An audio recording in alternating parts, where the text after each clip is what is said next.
నమస్తే welcome to burning topic. ప్రపంచంలోనే అత్యంత పటిష్టమైన నిఘా ఉన్న నగరాల్లో ఒకటి మన గ్రేటర్ హైదరాబాద్. నో డౌట్ పక్కా సేఫ్ సిటీ. 1 మిలియన్ అంటే 10 లక్షల సీసీటీవీ కెమెరాలు ఉన్నాయంటే నాట్ అ జోక్. భద్రతలో దేశంలోనే సెకండ్ ప్లేస్ భాగ్యనగరానిది. వరల్డ్ వైడ్ టాప్ 50 సిటీస్లో కూడా హైదరాబాద్కి ప్లేస్ దక్కింది. ప్రతి 1000 మందికి 35 సీసీ కెమెరాలు ఉన్నట్లు లెక్క. దీనికి తోడు పోలీసుల బందోబస్తు, పాట్రోలింగ్ వెహికల్స్, డేగ కళ్ళ లాంటి ఇంటెలిజెన్స్. ఇది హైదరాబాద్ రేంజ్. బట్ మొన్న మధ్య సైనేట్ కంటే డేంజర్ అయిన రైసింగ్తో గుజరాత్లో పట్టుబడ్డాడు ఒక ఉగ్రవాది. అతడి పర్మనెంట్ అడ్రస్ హైదరాబాద్. 2017లో 3 కుర్రాళ్ళు కశ్మీర్ వెళ్లారు. అనుమానం వచ్చి ఆరా తీస్తే ఐసిస్లో చేరడానికి వెళ్తున్నారని తేలింది. ఆ 3 కేర్ ఆఫ్ హైదరాబాద్. 2022 దసరా పండుగప్పుడు దేశవ్యాప్తంగా ఒక అలర్ట్ వచ్చింది. ఎక్కడో గట్టి ఉగ్రదాడే జరగబోతోందని. అనుమానం వచ్చి ఒక ఇంట్లో చెక్ చేస్తే గ్రెనేడ్లు దొరికాయి. ఎక్కడో కాదది, హైదరాబాద్లోనే. అవి చైనాలో తయారై పాకిస్తాన్ వెళ్ళి అక్కడి నుంచి మళ్ళీ సిటీకి వచ్చాయి. బీహార్ దర్భంగా రైల్వే ప్లాట్ఫామ్పై 3 ఏళ్ల క్రితం బాంబ్ బ్లాస్ట్ జరిగింది, గుర్తుందా? బాంబుని పార్సిల్ చేసి రైల్లో పంపారు. అదృష్టం, రైల్లో పేలలేదు. ఇందుకే ఆ పార్సిల్ ఎక్కడి నుంచి? హైదరాబాద్ నుంచే. చివరికి అక్కడెక్కడో ఆస్ట్రేలియాలో టెర్రర్ అటాక్ జరిగిన ఆ ఉగ్రవాది అడుగులు కూడా హైదరాబాద్లోనే తేలాయి. వై హైదరాబాద్? దేశంలో ఉగ్రదాడులు జరిగిన ప్రతిసారి వేళ్లన్నీ హైదరాబాద్ వైపే చూపిస్తాయి ఎందుకు? ఎక్కడ పేలులు జరిగినా దర్యాప్తు సంస్థల కళ్ళన్నీ హైదరాబాద్ వైపే తిరుగుతాయి ఎందుకు? ఇంత సేఫ్ సిటీలో టెర్రరిస్టులు ఎలా సేఫ్గా తిరుగుతున్నారు?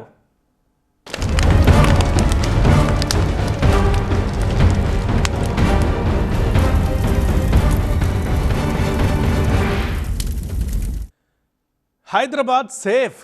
ఈ ఫీలింగ్ సాధారణ పౌరులతో పాటు ఉగ్రవాదులకు కూడా ఉందా?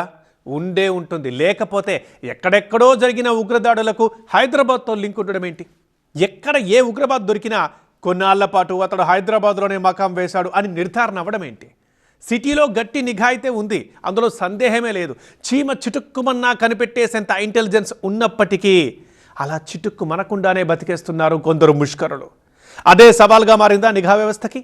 హైదరాబాద్లో పట్టుబడ్డ టెర్రరిస్టులు కానీ, ఇదివరకు మకాం వేసి వెళ్ళిపోయిన వాళ్ళు కానీ చాలా లో ప్రొఫైల్ మెయింటైన్ చేశారు. వేలు పెడితే కొరకలేడేమో అన్నంత మంచితనంతో సైలెంట్గా వాళ్ళ పని వాళ్ళు చేసుకుపోయారు. అందుకే అనుమానం రావడం లేదా? ఆస్ట్రేలియా టెర్రర్ గ్యాంగ్ కూడా అంతే లో ప్రొఫైల్ మెయింటైన్ చేయడంతో గత అనుభవాలన్నీ ఒక్కొక్కటిగా గుర్తుకొస్తున్నాయి. ఆస్ట్రేలియాని గజగజ వణికించిన టెర్రర్ అటాక్, పోండిలో జరిగిన ఫైరింగ్, ఆ మారణ హోమం సృష్టించిన టెర్రరిస్ట్ సాజిద్ అక్రమ్ హైదరాబాదీ. టోలీ చౌకీలో ఉండేవాడు. ఇప్పటికీ సాజిద్ ఇల్లు టోలీ చౌకీలోనే ఉంది. కానీ పోలీసులు వెళ్లిన టైంలో ఇంటికి తాళం వేసింది. ఎప్పుడో 27 ఏళ్ల క్రితం, అంటే 1998లో స్టూడెంట్ వీసాపై ఆస్ట్రేలియాకు వెళ్లిపోయాడు సాజిద్. తల్లిదండ్రులని టోలీ చౌకీలోనే వదిలేసి ఆస్ట్రేలియాలో సెటిల్ అయిపోయాడు. 2001లో వెనెరా గ్రోసో అనే యూరోప్ అమ్మాయిని పెళ్లి చేసుకోవడంతో పార్ట్నర్ వీసా వచ్చింది. 27 ఏళ్లుగా రెసిడెంట్ రిటర్న్స్ వీసాపై ఆస్ట్రేలియాలోనే ఉంటూ వస్తున్నాడు సాజిద్. బట్ ఇక్కడ గమనించాల్సిన పాయింట్, 25 ఏళ్లకు పైగా అక్కడే ఉంటున్నా ఆస్ట్రేలియా పౌరసత్వం మాత్రం తీసుకోకపోవటం. ఇప్పటికీ ఇండియన్ పాస్పోర్ట్ నే కొనసాగిస్తున్నాడు. ఈ సాజిద్ కి ఓ బ్రదర్ ఉన్నాడు. హైదరాబాద్ లో ఓ మెడికల్ కాలేజ్ లో డాక్టర్. టోలీ చౌకీ ప్రాంతంలో సాజిద్ కి బంధువులున్నారనే మాటే గాని ఎవరితోనూ పెద్దగా సంబంధాలు మెయింటైన్ చేయలేదు. యూరప్ అమ్మాయిని పెళ్లి చేసుకున్నాక, అతనికి కొడుకు కూతురు పుట్టాక ఒక్కసారి కూడా వాళ్ళని హైదరాబాద్కి తీసుకురాలేదు. సాజిద్ అక్రమ్ కి సంబంధించినటువంటి సోదరు నివాసంగా చెప్తున్నారు. 2022లో వచ్చి ఇక్కడకు ఉన్నటువంటి ఆస్తులు, అంతేకాకుండా ఇవన్నింటినీ కూడా మాట్లాడుకుని తిరిగి వెళ్లిపోయినటువంటి సాజిద్ అక్రమ్ అక్కడే స్థిరపడినట్టుగా తెలుస్తుంది. అంతేకాకుండా దక్షిణ ఫిలిప్పీన్స్ లో కూడా అక్కడ ఉన్నటువంటి ఉగ్రవాదులతో ఉన్నటువంటి సంబంధాలు పెంచుకోవడం, అంతేకాకుండా ఏ విధంగా వెపన్స్ వాడాలి, ఏ విధంగా దాడులకు పాల్పడాలి అని చెప్పేసి శిక్షణ పొందినట్టుగా తెలుస్తుంది. అందులో భాగంగానే అక్కడ ప్రభుత్వం ఇక్కడ ఉన్నటువంటి మూలాలను బయటకు తీయడం జరిగింది. ఈ నేపథ్యంలో ప్రస్తుతం ఇక్కడ నివాసుల్లో మాత్రం సాజిద్ అక్రమ్ ఎవరైతే ఉన్నాడో అతని సోదరుడు ఇక్కడ ఉన్నట్టుగా తెలుస్తుంది. చాలా తక్కువ సంబంధాలు ఇక్కడ ఉన్నటువంటి కుటుంబీకులతో కూడా ఉన్నట్లుగా తెలుస్తుంది. 1998లో ఆస్ట్రేలియా వెళితే కేవలం 6 సార్లు మాత్రమే హైదరాబాద్ వచ్చాడు. అది కూడా ఆస్తి విషయాలు, వయసైపోయిన తల్లిదండ్రుల్ని చూడ్డానికి. కానీ 2017లో తండ్రి చనిపోతే ఆఖరి చూపు కూడా రాలేదు. జనరల్ గానే ఎవరితోనూ కలిసే వ్యక్తిత్వం కాదట. అందుకే బంధువులతోనూ సంబంధాలు లేవు. ఓవరాల్ గా హైదరాబాద్ లో సాజిద్ పై ఎలాంటి క్రైమ్ రికార్డ్స్ లేవు. అలానే మంచోడేం కాదు. సాజిద్ ఇంటి నుంచి ఓ 6 ఏళ్ల క్రితం ఉగ్రవాసన వచ్చింది. ఆస్ట్రేలియాలో పండ్ల వ్యాపారం చేసుకుంటూ బతుకుతున్న ఉగ్రవాది సాజిద్ కి మేస్త్రిగా పనిచేస్తున్న కొడుకున్నాడు. పేరు నవీద్ అక్రమ్. 2019లో నవీద్ ఫ్రెండ్స్ ని ఆస్ట్రేలియా పోలీసులు అరెస్ట్ చేశారు, ఏవో టెర్రర్ లింక్స్ ఉన్నాయనే అనుమానంతో. బట్ నవీద్ మాత్రం తప్పించుకోగలిగాడు. ఎందుకంటే ఉగ్రవాదులతో సంబంధం ఉన్నట్టు ఆధారాలు దొరకలేదు కాబట్టి. ఆధారాలు దొరకనంత మాత్రాన టెర్రరిస్ట్ కాకుండా పోడు కదా. నిజంగానే నవీద్ కి టెర్రర్ లింక్స్ ఉన్నాయి. ఐసిస్ వైపు టర్న్ అయ్యాడు. కొడుకు నవీద్ వల్లే తండ్రి సాజిద్ కూడా ఐసిస్ ఉగ్రవాదం వైపుగా అడుగులు వేసినట్టు అనుమానాలున్నాయి. తండ్రి కొడుకులు సాజిద్, నవీద్ ఇద్దరూ నవంబర్ 1 నుంచి 28వ తేదీ వరకు ఫిలిప్పీన్స్ లో ఉన్నారు. సౌత్ ఫిలిప్పీన్స్ లో ఐసిస్ కి మద్దతిచ్చే మిలిటెంట్స్ ఉన్నారు. ఆసియా, పశ్చిమాసియా, యూరోప్ దేశాలకు చెందిన ఫారెన్ టెర్రరిస్టులకు అక్కడ ట్రైనింగ్ ఇస్తుంటారు. సో వీళ్ళిద్దరికీ ఐసిస్ తో సంబంధాలున్నాయన్నది ఫిలిప్పీన్స్ టూర్ తో కన్ఫర్మ్ అయింది. అలా Islamic state of Iraq and Syria ISIS తో సంబంధాలు పెట్టుకుని యూదులకు వ్యతిరేకంగా సిడ్నీలోని బోండీ బీచ్ లో కాల్పులకి తెగబడ్డారు. ఎక్కడో ప్రపంచంలో జరిగినటువంటి ఇన్సిడెంట్ కి సంబంధించి హైదరాబాద్ లో కూడా ఈ విధంగా మూలాలు బయటపడడం దాని పట్ల కూడా కొంత భయాందోళనకు గురవుతున్నటువంటి పరిస్థితి. ఏదేమైనప్పటికీ కూడా ఈ అంశాలకు సంబంధించి పోలీసులు పూర్తి స్థాయిలో ఫోకస్ పెట్టినట్టుగా తెలుస్తుంది. సో మొత్తానికైతే సాజిద్ కి హైదరాబాద్ మూలాలున్నాయి, అది మాత్రం క్లియర్. అలాగని హైదరాబాద్ కు వచ్చినప్పుడు ఉగ్రవాద ఆలోచనలతో ఏం రాలేదు. టెర్రరిజం వైపు వెళ్లడానికి హైదరాబాద్ కారణం అయితే కాదు. అతను జస్ట్ హైదరాబాద్ నుంచి వెళ్లిపోయి ఆస్ట్రేలియాలో ఉంటున్న ఒక భారతీయుడు మాత్రమే. కాకపోతే ఆ టెర్రరిస్ట్ కి హైదరాబాద్ తో లింక్ ఉండటమే ఇప్పుడు డిబేటబుల్ పాయింట్ అయింది. 2008 ముంబై అటాక్స్ వెనక ఉన్న master mind David Headley alias Dawood Geelani, ఒక కరుడు గట్టిన ఉగ్రవాది. 2009లో డెన్మార్క్లో దాడికి ప్లాన్ చేయడానికని వెళ్తూ అమెరికా FBI కి పట్టుబడ్డాడు. కానీ అతడు నివసించాలి అనుకున్న ఏరియాల్లో హైదరాబాద్ కూడా ఒకటని మీకు తెలుసా? పాకిస్తానీ అమెరికన్ అయిన అంతటి తీవ్రవాది గొంతులోంచి హైదరాబాదే వచ్చింది. అప్పటికే లష్కరే తొయిబా భారత్పై యుద్ధం ప్రకటించింది. అందులో భాగంగా కొన్ని ఏరియాల్ని టార్గెట్ చేయాల్సి ఉంది. ఆ ఏరియాల్లో ఒకటి సైబరాబాద్. భారత్లో హెడ్లీ నివసించడానికి ఏది అనుకూలమైన నగరం అనే చర్చ వచ్చినప్పుడు లష్కరే తొయిబా మదిలోకి వచ్చిన సిటీల్లో హైదరాబాద్ కూడా ఒకటి. హెడ్లీకే హైదరాబాద్ సేఫ్ హెవెన్ అయినప్పుడు మిగతా చోటా మోటా ఉగ్రవాదులకు అవదా? ఉగ్రవాదులకు హైదరాబాద్ అడ్డా అని ప్రతిసారి నిరూపితమవుతూనే ఉంది. ఎక్కడిదాకో ఎందుకు, వెరీ రీసెంట్ అహ్మద్ మొహియుద్దీన్ సయ్యద్ అనే ఉగ్రవాదిని అరెస్ట్ చేసింది గుజరాత్ యాంటీ టెర్రరిస్ట్ స్క్వాడ్. అతడు డాక్టర్. పర్మనెంట్ అడ్రస్ హైదరాబాద్ లోని Rajendra Nagar fort view colony Asad మంజిల్లో నివసిస్తోంది మొహియుద్దీన్ కుటుంబం. తన ఇంటినే ఓ ల్యాబ్ గా మార్చుకున్న మొహియుద్దీన్ ఆముదం గింజల నుంచి సైనైడ్ కంటే ప్రమాదకరమైన రైసిన్ అనే పాయిజనస్ కెమికల్ ని తయారు చేశాడు. దేశవ్యాప్తంగా ఈ రైసిన్ ద్వారా భారీ విధ్వంసం సృష్టించడానికి ప్లాన్ చేశారు. ఈ మొత్తం ప్లాన్ లో కీలకమైన వ్యక్తి హైదరాబాదీ ఉగ్రవాది అయిన మొహియుద్దీన్. చదివింది డాక్టర్ చదువే అయినా టెర్రరిజం, ఐసిస్ పై మనసు మళ్లింది. యాప్స్, సోషల్ మీడియాల ద్వారా ఉగ్రవాద సానుభూతి పరులతో పరిచయాలు పెంచుకున్నాడు. అలా మరో ఇద్దరితో కలిసి దేశవ్యాప్తంగా కొన్ని అటాక్స్ కి ప్లాన్ చేసుకున్నారు. లక్నో, ఢిల్లీ, అహ్మదాబాద్ ఏరియాల్లో విధ్వంసానికి రెక్కీ కూడా చేశారు. ఎక్కడ రెక్కీ చేసొచ్చినా తిరిగి హైదరాబాద్ కి చేరుకున్నాడు. ఎవరికి అనుమానం రాకుండా కోల్కతా, అహ్మదాబాద్, ముంబై తిరిగొచ్చేవాడు మొహియుద్దీన్. బట్ హైదరాబాద్ నుంచి కోల్కతా వెళ్లినవాడు ఇక తిరిగి రాలేదు. అహ్మదాబాద్ లో అరెస్ట్ అయ్యాడు. హైదరాబాదీ అయిన మొహియుద్దీన్ ని అరెస్ట్ చేయకపోయి ఉంటే ఎంత పెద్ద విధ్వంసానికి పాల్పడేవాడు. ఆపరేషన్ సింధూర్ తరువాత దేశవ్యాప్తంగా ఉగ్రజాడలపై నిఘా పెరిగింది. అందులో భాగంగా అరెస్ట్ అయిన ఉగ్రవాది సిరాజ్ ఉర్ రెహమాన్ విజయనగరం వాసి. పరీక్షల కోసం హైదరాబాద్ కు వచ్చాడు. హైదరాబాద్ బోయిగూడకు చెందిన సయీద్ సమీర్ తో కలిసి ఉగ్రవాదం వైపు వెళ్లాడు. ఇద్దరు కలిసి భారీ పేలుళ్లు జరపాలని ప్లాన్ చేశారు. బాంబులు ఎలా తయారు చేయాలి, బాంబు పేలితే ఎలాంటి ప్రభావం చూపుతుంది అనే విషయాల్ని ఓ యాప్ ద్వారా డిస్కస్ చేసుకునేవాళ్లు. ఇంటెలిజెన్స్ వర్గాలు పసిగట్టి ఇద్దరిని అరెస్ట్ చేశారు. ప్రస్తుతం నిఘా ఎక్కువయ్యేసరికి బాంబ్ బ్లాస్టులు జరగటం లేదు. కానీ ఒకప్పుడు టెర్రర్ అటాక్స్ తో హైదరాబాద్ వణికిపోయింది. 2002 నవంబర్లో దిల్సుఖ్ నగర్ సాయిబాబా గుడి దగ్గర బాంబు పెట్టారు. ఆ ఘటనలో ఇద్దరు చనిపోయారు. 2005 అక్టోబర్లో బేగంపేటలోని టాస్క్ ఫోర్స్ ఆఫీస్ పై హర్కతుల్ జిహాదీ ఇస్లామీ గ్రూప్ కు చెందిన ఉగ్రవాది ఆత్మాహుతి దాడి చేశాడు. అందులో ఓ హోంగార్డ్ చనిపోయారు. 2006 మే నెలలో లష్కరే తోయిబా టెర్రరిస్టులు ఓడియన్ థియేటర్లో గ్రెనేడ్తో దాడి చేశారు. 2007 మే నెలలో పాత బస్తీలో ఉన్న చారిత్రక మక్కా మసీద్లో దాడి చేశారు. ఆ ఘటనలో 16 మంది చనిపోయారు. ఇక నగరం ఒక్కసారిగా ఉలిక్కిపడిన సందర్భం 2007 ఆగస్టులో జరిగిన జంట పేలుళ్లు. ట్యాంక్ బండ్ దగ్గరున్న లుంబిని పార్క్, కోటిలోని గోకుల్ చాట్లో ఒకే రోజు భారీ పేలుళ్లకు పాల్పడ్డారు. ఆ జంట పేలుళ్లలో 42 మంది ప్రాణాలు కోల్పోయారు. ఆ తర్వాత మరోసారి జంట పేలుళ్లు జరిగిన సందర్భం 2013 ఫిబ్రవరి. దిల్సుఖ్ నగర్ బస్టాండ్ దగ్గర 2 భారీ పేలుళ్లు జరిగాయి. మొత్తం 17 మంది చనిపోయారు.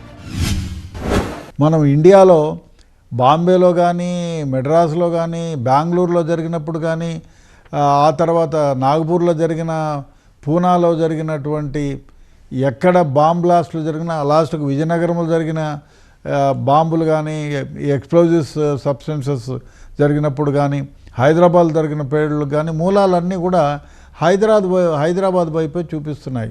మనం ఎక్కడ బాంబు పేలుళ్ళు జరిగినా, గుజరాత్లో జరిగినా, బాంబేలో జరిగినా, తీరా ఇన్వెస్టిగేషన్ చేసే వాళ్ళకి ఏదో ఒక రకంగా వాళ్ళు హైదరాబాద్కు రావాల్సి వస్తుంది. హైదరాబాద్లోనే ఈ ముద్దాయిలు నివాసం ఉంటూ ఇక్కడే ఏర్పరచుకొని దేశమంతా ఇటువంటి కార్యకలాపాలు సాగిస్తున్నారు. 2007లో చార్మినార్ బాంబ్ బ్లాస్ట్ దగ్గర, మక్కా మసీద్ బాంబ్ బ్లాస్ట్లో కానీ, మిగతా బాంబ్ బ్లాస్ట్లో కూడా ఇక్కడ ఉగ్రవాద స్లీపర్ సెల్స్ చాలామంది ఉన్నారనేటువంటిది తేటతెల్లమైంది. ఇలా హైదరాబాద్ లో ఉగ్రదాడులు జరగటమే కాదు, ఎక్కడ ఉగ్రదాడి జరిగినా, అటాక్స్ కి ప్లాన్ చేస్తున్నా వాటి మూలాలు హైదరాబాద్ లో కనిపిస్తున్నాయి. 2022లో హైదరాబాద్ లో భారీ పేలుళ్లకు కుట్ర పన్నారు 3 యువకులు. అబ్దుల్ జాహేద్, సమీరుద్దీన్, ఫారూఖీ. ఈ ముగ్గురిని ఇంటెలిజెన్స్ బ్యూరో ఇచ్చిన ఇన్ఫర్మేషన్ తో సిట్ పోలీసులు అదుపులోకి తీసుకున్నారు. ఇందులో ఒకడైన అబ్దుల్ జాహేద్ కి గతంలో బేగంపేట్ టాస్క్ ఫోర్స్ ఆఫీస్ పై జరిగిన ఆత్మాహుతి దాడికి సంబంధం ఉంది. పాకిస్తాన్ ISI తో టచ్ లో ఉన్న హైదరాబాద్ కు చెందిన జాహేద్ పాక్ తీవ్రవాదులతో కలిసి మరోసారి నగరంలో విధ్వంసం సృష్టించాలి అనుకున్నాడు. హైదరాబాదు కేంద్రంగా ప్రపంచవ్యాప్తంగా ఉగ్రవాద కార్యక్రమాలకు నడపడానికి సెంట్రల్గా మారిపోయింది. హైదరాబాద్ని విశ్వనగరం చేస్తామంటున్నారు, కానీ విశ్వవ్యాప్తంగా మాత్రం విశ్వనగరం అటుపోయి విశ్వానికి ఉగ్రవాద కేంద్రంగా మాత్రం మార్చేటువంటి ప్రయత్నంలో మాత్రం సఫలీకృతం అయిపోయినారు. ఎక్కడో సిరియాలో ఉన్న ఐసిస్ లో చేరేందుకు ప్రయత్నిస్తున్న వారిలో హైదరాబాదీయులు కూడా ఉంటున్నారు. 2015లో అబ్దుల్లా బాసిత్, సయ్యద్ ఒమర్ ఫారూఖీ, మాజ్ హసన్ ఐసిస్ లో చేరేందుకని బయలుదేరి నాగ్పూర్ ఎయిర్పోర్ట్ లో దొరికారు. 2016లో కూడా Ibrahim and Ilyas brothers, Habib and Fahad ISIS తో చేతులు కలిపి బాంబులు తయారు చేయడానికి ప్లాన్ చేశారు. ఇందుకోసం సిరియాకు వెళ్లాలనుకున్నారు. వీరి కదలికల్ని కనిపెట్టిన NIA ముగ్గురిని అరెస్ట్ చేసింది. 2022లో దసరా నవరాత్రుల్లో భారీ విధ్వంసం సృష్టించాలని హజ్బుత్ తహరీర్ ఉగ్రవాద సంస్థ ప్రయత్నించింది. ఈ దాడి టార్గెట్ హైదరాబాదే. అందుకోసం 6గురిని సెలెక్ట్ చేసుకుని హైదరాబాద్ కి పంపించింది. వాళ్లు హైదరాబాద్ లోని వివిధ ప్రాంతాల్లో ఇళ్ల అద్దెకు తీసుకుని స్థానికులతో ఎలాంటి పరిచయాలు పెంచుకోకుండా, చివరికి పిల్లల్ని స్కూల్ కి కూడా పంపకుండా ఇంట్లోనే చదివిస్తూ సీక్రెట్ ఆపరేషన్స్ చేశారు. బట్ ఇంటెలిజెన్స్ వీరి కదలికల్ని కనిపెట్టి టాస్క్ ఫోర్స్ సహాయంతో ఆ 6గురిని అరెస్ట్ చేశారు. ఇలా ఒక్కరా ఇద్దరా, హైదరాబాద్ ని షెల్టర్ జోన్ గా మార్చుకొని ఉగ్రవాదం వైపు వెళ్లిన వాళ్ళు చాలా మందే ఉన్నారు. స్వాతంత్ర దినోత్సవం, గణతంత్ర దినోత్సవం వస్తున్నాయంటే సెక్యూరిటీ చాలా టైట్గా ఉంటుంది ఇండియాలో. ఎక్కడికక్కడ తనిఖీలు చేస్తుంటారు. మనల్ని ఎవర్రా ఆపేది అని అనుకున్నాడో ఏమో, అలా బయటకు వెళ్లిన టెర్రరిస్ట్ రిజ్వాన్ని ఢిల్లీ స్పెషల్ పోలీసులు అరెస్ట్ చేశారు. అతడు కరడుగట్టిన ఐసిస్ ఉగ్రవాదని తర్వాత తెలిసింది. NIA మోస్ట్ వాంటెడ్ లిస్ట్లో ఉన్న టెర్రరిస్ట్ అతడు. ఇంతకీ ఎక్కడుంటున్నావు, ఇన్నాళ్ళు ఎక్కడ దాక్కున్నావు అని గట్టిగా అడిగితే హైదరాబాద్ అడ్రస్ చెప్పాడు రిజ్వాన్. అతడి స్వస్థలం ఢిల్లీ అయినా మకాం పెట్టింది మాత్రం హైదరాబాద్లోని సైదాబాద్లో. ఈ రిజ్వాన్ని వెనక్కుండి నడిపింది పాకిస్తాన్లో ఉండే ఘోరీ అనే టెర్రరిస్ట్. ఈ ఘోరీకి కూడా ఒక హిస్టరీ ఉంది. గుజరాత్లోని అక్షర్ధామ్ ఆలయంపై ఉగ్రదాడి జరిగింది 2002లో. ఆ కేసులో పోలీసు రికార్డుల్లోకి ఎక్కిన పేరు ఫర్హతుల్లా ఘోరీ. బీజేపీ లీడర్ ఇంద్రసేనారెడ్డి హత్యకు కుట్ర పన్నిన కేసులో కూడా ఘోరీ ఉన్నాడు. బేగంపేట టాస్క్ ఫోర్స్ ఆఫీస్పై మానవ బాంబు దాడి వెనక ఘోరీనే ఉన్నాడు. ఆ ఘోరీ ఎక్కడోడో కాదు, హైదరాబాద్ మాదన్నపేట దగ్గరుండే కుర్మగూడ వాసి. ఈ హైదరాబాదీ ఇండియన్ ముజాహిదీన్ వ్యవస్థాపకుల్లో ఒకడైన రజా ఖాన్కి అత్యంత సన్నిహితుడయ్యాడు. అసలు ఉగ్రవాదంతో హైదరాబాద్కున్న లింకులు వింటుంటే మైండ్ బ్లాంక్ అవుతుంటుంది ఒక్కోసారి. ఇందుకీ హైదరాబాద్ ఎందుకని షెల్టర్ జోన్గా మారింది? ఈ క్వశ్చన్కి ఆన్సర్ చెప్పుకుందాం ఇప్పుడు. మరి ఇంటెలిజెన్స్ ఏం చెప్తోంది? షెల్టర్ తీసుకున్న తరువాతే ఎందుకు తెలుస్తోంది? దీనికి కొన్ని కారణాలు చెబుతున్నారు అనలిస్టులు. హైదరాబాద్ కమిషనరేట్లో ఉగ్రవాదులకు చెక్ పెట్టడానికి, వారికి సంబంధించిన వివరాలు ట్రేస్ చేయడానికి స్పెషల్ వింగ్ లేదనే వాదన ఉంది. ఉగ్ర కదలికల్ని కనిపెట్టడానికి స్టేట్ లెవెల్లో ఇంటెలిజెన్స్ ఆధ్వర్యంలో కౌంటర్ ఇంటెలిజెన్స్ సెల్ పనిచేస్తుంటుంది. బట్ ఆ సెల్లో కమ్యూనికేట్ చేయడానికి, కోఆర్డినేట్ చేయడానికి స్పెషల్ వింగ్ లేకపోవడం ఈ సమస్యకు కారణమంటున్నారు. అంతేకాదు, అనుమానితులపై, సానుభూతి పరులపై నిఘా పెట్టడానికి, అత్యవసర సమయాల్లో గ్రౌండ్ లెవెల్ నుంచి ఇన్ఫర్మేషన్ సేకరించడానికి సరైన యంత్రాంగం లేదనే వాదన కూడా వినిపిస్తోంది. అది మాత్రమే కాకుండా టెర్రర్ రిలేటెడ్ కేసులను విచారించడానికి ప్రత్యేక విభాగమంటూ లేకపోవడంతో సిట్కే బాధ్యతల్ని అప్పగించారు. ఈ సిట్ అనుమానితుల్ని, సానుభూతి పరుల్ని అరెస్ట్ చేస్తూ వచ్చింది. దేశంలో ఎక్కడ ఉగ్రవాది పట్టుబడినా సిట్ బృందం వెళ్లి ప్రశ్నించొచ్చేది. కానీ ఈ మధ్య అలాంటి యాక్టివిటీ తగ్గిపోయిందనే అభిప్రాయం వినిపిస్తోంది. ఉగ్రవాదానికి వ్యతిరేకంగా సిట్ పనిచేస్తోందన్న భావన తగ్గిపోయిందంటున్నారు అనలిస్టులు. పైగా ఉగ్రవాదుల నుంచి విషయాన్ని రాబట్టగలిగే సిబ్బంది తగ్గిపోవడం, ఇంట్రాగేషన్ చేసే సామర్థ్యం గల ఆఫీసర్స్ తగ్గిపోతూ ఉండడం కూడా హైదరాబాద్లో ఉగ్ర జాడలు పెరగడానికి ఒక కారణంగా చెబుతున్నారు. దీనికి తోడు వైట్ కాలర్, ఇతరత్రా కేసుల విచారణ కూడా సిట్ మీదే పడుతోంది. పర్టికులర్ గా ఉగ్ర సంబంధ కేసులను దర్యాప్తు చేయాలంటే ఆర్థిక వనరులు కూడా గట్టిగానే కావాలి. బట్ సౌకర్యాలు, మౌలిక వసతులు సరిగా లేకపోవడం, ఈ డిపార్ట్మెంట్ పై పట్టు, అనుభవం ఉన్నవారి సంఖ్య పెరగకపోవడం కూడా ఇక్కడ లోపాలుగా చూపుతున్నాయి. హైదరాబాద్కి ఇంటర్నేషనల్ బ్రాండ్ ఇమేజ్ ఉంది. శాంతియుత వాతావరణానికి కేరాఫ్ అన్న పేరుంది. కానీ అప్పుడప్పుడు ఉగ్ర నిడులు కూడా ఉలిక్కి పడేలా చేస్తుంటాయి. దీని పరిష్కారం అత్యుత్తమ నిఘా వ్యవస్థలకు తోడు పాలకులు కూడా ఎప్పుడూ అలర్ట్గా ఉండడమే.